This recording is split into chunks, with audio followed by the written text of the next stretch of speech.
Hello everyone, welcome to Boost e commerce.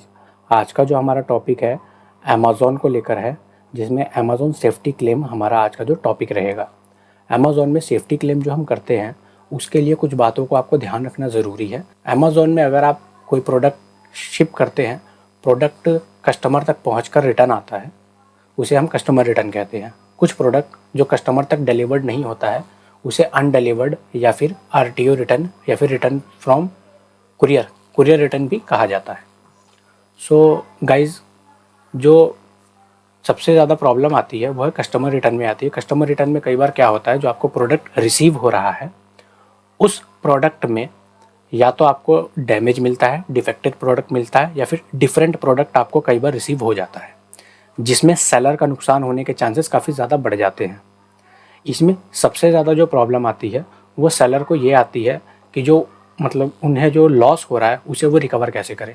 तो इसमें Amazon और फ्लिपकार्ट दोनों ने अपने अपने प्लेटफॉर्म के लिए अलग अलग एक क्लेम का फीचर इनेबल किया है। तो आज का हमारा टॉपिक है वह अमेज़ॉन पे क्लेम को लेकर, उसे अमेज़ॉन ने सेफ्टी क्लेम नाम दिया है। सो हमने एक प्रोडक्ट शिप करा था, वो जो प्रोडक्ट हमें रिटर्न में रिसीव हुआ है वो एक मिसमैच प्रोडक्ट है, वो प्रोडक्ट हमारा प्रोडक्ट नहीं है। सो आज का टॉपिक हम उसके ऊपर करने वाले हैं कि जो हमें प्रोडक्ट मिला है वो डिफरेंट प्रोडक्ट रिसीव हुआ है। चलिए हम वीडियो स्टार्ट करते हैं। तो सबसे पहले हम चलते हैं अपने पोर्टल पे। लॉगिन करने के बाद पोर्टल कुछ ऐसा दिखता है। आपको सबसे पहले क्या करना है, साइड में जो 3 लाइन्स शो कर रही है वहाँ पर ऑर्डर्स है। ऑर्डर्स के टैब में जाकर सबसे नीचे मैनेज सेफ्टी क्लेम का ऑप्शन आ रहा है, आपको वहाँ पे जाना है। मैनेज सेफ्टी क्लेम में जाने के बाद आपको राइट हैंड साइड पे दिख रहा होगा file a new safety claim, ये वाला ऑप्शन आपको शो हो रहा होगा। ये वाले ऑप्शन पे आपको टैप करना है। ये वाला ऑप्शन पे टैप करते ही आपको एक नए टैब के साथ एक नया पेज शो होगा। इसमें आपको आपकी अपनी ऑर्डर ID यहाँ पे पुट करनी है। सो मैंने अपनी ऑर्डर ID पुट कर दी यहाँ पे।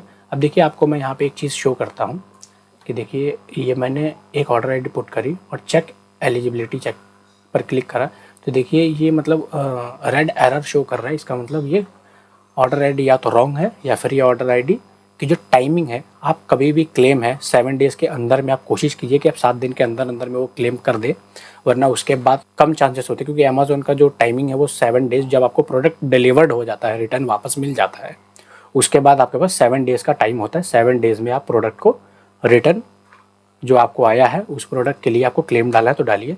और अगर आप अपने सीरियसली बिजनेस करना चाहते हैं, सीरियसली अगर आप बिजनेस कर रहे हैं, तो मैं आपको यही रिकमेंड करूँगा कि आप रेगुलर बेसिस पर अपने रिटर्न्स चेक करें और जो ऑर्डर आप शिप कर रहे हैं उनके ऊपर रेगुलर बेसिस पर ध्यान रखें। तो यहाँ जैसे मैंने रॉन्ग एक ऑर्डर ID पुट किया तो यहाँ पे रेड एरर शो कर गया। और अब मैं यहाँ पर जो हमारा करेक्ट है ऑर्डर ID वो डालकर चेक एलिजिबिलिटी करते हैं तो यहाँ देखिए एक टिक का निशान आता है।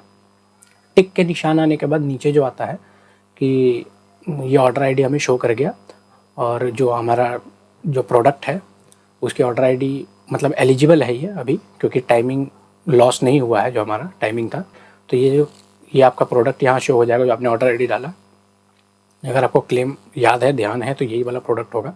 नीचे देखिए please indicate your reasons for the safety claim, ये ऑप्शंस है और जहाँ जहाँ ये स्टार का मार्क होता है वो आपको कंपलसरी है फाइल अप करना है। सो चलिए स्टार्ट करते हैं। तो यहाँ पे आपको एक रीज़न सेलेक्ट करना है, ड्रैग ड्रॉप का ऑप्शन है। तो यहाँ देखिए 3 रीजंस शो कर रहे हैं। सबसे पहला जो रीज़न है return order item not received. इसमें होता है कि अगर आपने कोई प्रोडक्ट कस्टमर से आपको रिटर्न आना है और वो आपको रिसीव नहीं हुआ, लेकिन आपके पोर्टल पे वो शो कर रहा है कि वो आपको रिसीव हो चुका है, सेलर को वो प्रोडक्ट डिलीवर किया जा चुका है, तो वो चीज़ आप यहाँ से क्लेम कर सकते हैं। सेकंड जो ऑप्शन आ रहा है वो है damage attributable to Amazon during transportation. Product अगर आपका ट्रांसपोर्टेशन, सबसे ज़्यादा ध्यान अमेज़ॉन के ट्रांसपोर्टेशन, अगर आप सेल्फ शिप करते हैं तो सेल्फ शिप में अमेज़ॉन उसकी गारंटी नहीं लेता। सो आपको करना क्या है, अमेज़ॉन के ट्रांसपोर्टेशन से अगर आपको लॉस हुआ है तो आप अमेज़ॉन ट्रांसपोर्टेशन से अगर लॉस हुआ है तो आप ये वाला ऑप्शन सेलेक्ट कर सकते हैं। जो हमारा थर्ड ऑप्शन है डिफरेंट आइटम और एम्प्टी बॉक्स रिसीव्ड, तो हमारा जो डिफरेंट आइटम रिसीव हुआ है तो हम इसके ऊपर टैप करने वाले हैं। इसमें आप समझ ही गए होंगे, डिफरेंट आइटम यानी आपने भेजा कुछ और, आपको रिसीव कोई डिफरेंट प्रोडक्ट हुआ, वो प्रोडक्ट आपको यहाँ पर ये सेलेक्ट करना है, या फिर एम्प्टी बॉक्स रिसीव्ड, या फिर कई बार होता है कि आपको एक खाली बॉक्स भी रिसीव हो जाती है, तो वो भी आप यहाँ पे सेलेक्ट कर सकते हैं। तो आपको यही ऑप्शन उसमें सेलेक्ट करना है। तो हमने ये ऑप्शन सेलेक्ट किया। ये देखिए यहाँ क्या है कि आपको प्रोडक्ट की इमेजेस यहाँ पर अटैच करनी है। प्रोडक्ट की इमेजेस अटैच करने के लिए यहाँ देखिए सबसे पहले जो मैक्सिमम 3 अलाउड है, और यहाँ देखिए ये photograph of the return package of the shipping label. Shipping label की जो फोटोग्राफ है वो आपको यहाँ पे अपलोड करनी है। आप यहाँ पे सैम्पल फ़ोटो भी चेक कर सकते हैं। जैसे मैंने सैम्पल फ़ोटो पे क्लिक करा तो ये देखिए ऐसे बॉक्स के ऊपर जो शिपिंग लेबल लगा आता है, आपको उसकी फ़ोटोग्राफ सेंड करनी है। सो ये फ़ोटो हमारे पास है। सो सबसे पहले हम अटैच कर देते हैं इस फ़ोटो को। ये देखिए लेवल 1 ये अपलोड हो रहा है। ये टिक मार्क आ चुका है। आप यहाँ पे ध्यान देंगे तो टिक मार्क का ऑप्शन आ रहा है। सो इसका मतलब ये एक्सेप्टेबल है, क्योंकि ये एक्सेप्टेबल तो मैक्सिमम फ़ोटोज़ हो जाती है। वो क्लेम एक्सेप्ट हो या ना हो वो एक अलग चीज़ है, लेकिन यहाँ इमेज की फॉर्मेट भी होती है। जैसे एक फॉर्मेट होता है WEBP, ये एक फॉर्मेट होती है जो क्रोम मतलब एक ब्राउज़र के थ्रू ही ओपन होती है। तो वो सब लेवल फॉर्मेट यहाँ पे एक्सेप्टेबल नहीं होता है। तो इस चीज़ का आपको ध्यान रखना है। सो जो दूसरा टैब हमारा है वो है photograph of the content of the return. यहाँ पे सैम्पल फ़ोटो भी आप चेक कर सकते हैं। सैम्पल फ़ोटो अगर मैं आपको चेक करा दूँ एक बार, तो देखिए बॉक्स के अंदर शूज़ रखा हुआ है। इस तरह से आपको फ़ोटोज़ अपलोड करनी है। तो यहाँ हमने इसकी भी फ़ोटोग्राफ सेव करके रख रखी है। तो सबसे पहले हम क्या करते हैं, अटैच फाइल पे हमें क्लिक करना है। सो आपको क्या करना है, जो सैम्पल फ़ोटो जो है इसकी वो आपने देख ही ली। अटैच फाइल पे क्लिक करना है। हम क्या करते हैं इमेज 1। अब देखिए यहाँ मैं आपको एक चीज़ दिखाता हूँ, इमेज 2,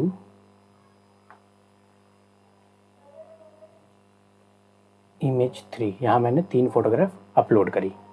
ठीक है जी। अब ये 2 कॉलम हमने पूरा कर लिया। तीसरा जो लास्ट कॉलम है serial number of the item.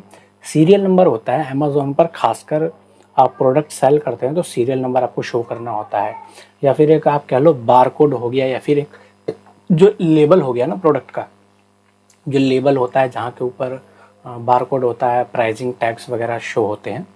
सो वो चीज़ यहाँ पर आपको पुट ऑन करना होता है। सो मेरे पास वो नहीं है, आपके पास है तो आप डाल सकते हैं। अगर आपके पास नहीं है तो कोई बात नहीं। सो मेरे पास नहीं है तो मैं ये वाला कॉलम एम्प्टी छोड़ता हूँ। उसके बाद आपको एक और कॉलम है, जैसे कि प्लीज़ डिस्क्राइब द इशू। आपको यहाँ पे इशू डिटेल में डिस्क्राइब करना है, जिससे जो अमेज़ॉन को है आपकी प्रॉब्लम पता लगे कि आपको ऐसी क्या प्रॉब्लम हुई है, और उसी हिसाब से अमेज़ॉन आपको क्लेम प्रोवाइड कर सके। सो मेरे केस में क्या हुआ था कि जो प्रोडक्ट है मेरा वो अप्रॉक्स 3000 का था, और वो प्रोडक्ट मैंने शिप करा। जो मुझे रिटर्न में प्रोडक्ट मिला है वो एक डिफरेंट प्रोडक्ट है, मिसमैच है, और उस प्रोडक्ट की मैक्सिमम टू मैक्सिमम वर्थ है अप्रॉक्स 500 रुपीज़। सो मैंने ये चीज़ डिस्क्रिप्शन में भी मेंशन कर दी है। तो मैंने डिस्क्रिप्शन नोटपैड में लिख के रखा है। सो मैं इसको कॉपी कर लेता हूँ, Ctrl+A और Ctrl+C। यहाँ से मैंने कॉपी करा और यहाँ पे हम इसको पेस्ट कर देते हैं। सो ये देखिए I have not receive the product back. यहाँ आप डिटेल में अगर ध्यान दें, मैं आपको एक बार पढ़ के फिर से बता देता हूँ। I am not receive the product back in the return that I send. The price of the product I send to the customer was 3000। The product price of the product what I receive in return is above approx 5000. That is so I expect this from you. I wish to be grant a safety claim. So उसके बाद आपको एक कोई भी description लिखना है। Description के बाद यहाँ पे एक टिक करके सबमिट सेफ्टी क्लेम पे क्लिक कर देना है। सो हमने ये सेफ्टी क्लेम पे सब क्लिक कर दिया। यहाँ देखिए यहाँ क्या है, thank you for submitting the claim, please expect response within 7 working days. Please track your, आप manage your claims में जाकर आप ट्रैक कर सकते हैं, आप इंक्लूडेड नहीं होता। सो उसमें क्या होता है, ये जो टाइमिंग होती है आज क्लेम करने के बाद नेक्स्ट डे से जो काउंट होंगे वो नेक्स्ट 7 डेज वर्किंग डेज के अंदर में अमेज़ॉन उसके ऊपर आपको रिस्पॉन्स देगा। कोई गारंटी नहीं है कि तब तक आपको मिल ही जाएगा क्लेम, मिल भी सकता है, गारंटेड नहीं। अगर अमेज़ॉन को कोई इशू होगा तो वो वहाँ से वो आपको रिप्लाई करेंगे तो आपको रिप्लाई का जवाब देना पड़ेगा। और यहाँ पर जो है क्लेम स्टेटस तो अंडर इन्वेस्टिगेशन है, वो इन्वेस्टिगेट करते हैं प्रोडक्ट को, उसके बाद से आपको जो क्लेम प्रोवाइड करते हैं। सो यहाँ पे आपको गारंटेड लिखा शो हो जाएगा अगर आपका क्लेम एक्सेप्टेबल हो गया होगा। तो अगर आप इसको लेकर, जैसे कि जो अमेज़ॉन ने जो डिसीज़न अपना दिया यहाँ पर, उसको लेकर अगर आप सेटिस्फाइड नहीं हैं, अगर आपको लगता है कि अमेज़ॉन ने एक्सेप्ट नहीं किया या फिर जो अमाउंट कम दी या फिर नहीं दी या कोई भी एरर बता के आपको रिजेक्ट कर दिया, तो आपको क्या है कि नेक्स्ट अमेज़ॉन का जो रिस्पॉन्स आने के 5 वर्किंग डेज़ के अंडर में आपको रिक्लेम करना होता है। फिर दोबारा आपको अमेज़ॉन के लिए अमेज़ॉन जो कंपनी को क्लेम के लिए है उसको दोबारा रिप्लाई आपको फाइल इधर से अपनी तरफ से करना होता है। 5 डेज़ के बाद ये जो केस है वो क्लोज हो जाता है। तो इस ऑर्डर आईडी को आप रीयूज़ नहीं कर सकते, इसके ऊपर आप दोबारा क्लेम नहीं कर सकते। तो कहने का मतलब यह है कि अमेज़ॉन की तरफ से रिस्पॉन्स आने के 7 दिन के अंदर में वो रिस्पॉन्स दे देंगे। उसके बाद आपको सिर्फ और सिर्फ 5 वर्किंग डेज़ के अंदर में आपको अपनी तरफ से रिटर्न जो रिस्पॉन्स है या फिर आप कह सकते हैं रिप्लाई है वो आपको फाइल करना पड़ेगा। उसके बाद उसकी वैल्यू नहीं रह जाएगी 5 डेज़ के बाद। सो आशा करता हूँ आपको समझ में आया होगा जो मैं समझाना चाह रहा था प्रोडक्ट में। सो अभी की वीडियो हम यही समाप्त करते हैं। हमारे कुछ पेड सर्विसेज भी अवेलेबल हैं, जानने के लिए आप डिस्क्रिप्शन चेक कर सकते हैं।